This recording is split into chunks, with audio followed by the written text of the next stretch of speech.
So if you're not, looking for, you're not checking on, you're not open to, you're not, listening to or reading the information, the factual information about what's happening, about what's going on, and the details of that.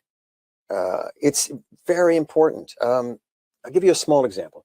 When they were trying to pass Obamacare, one of the things the right-wing media did, and Sarah Palin was a big mouthpiece about it, they were going around talking about death panels in the Obamacare. Death panels.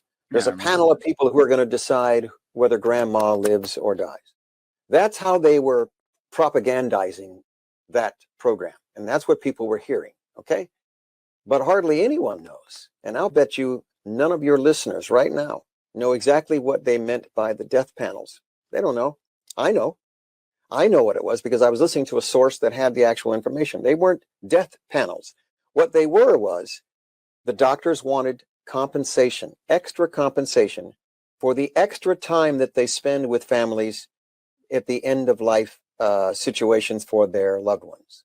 When they're on the ventilator, when they're on the monitors, when they're on the machines, they call upon the doctor far more times than they would normally do it. And the compensation for the time of the doctor, that's what it was.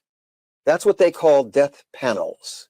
The difference is astronomical. It's nothing to do with death panels. But the truth, all of a sudden, it's clear as to what they're talking about. But all anybody hears is the buzzword death panels. That's the issue we have today.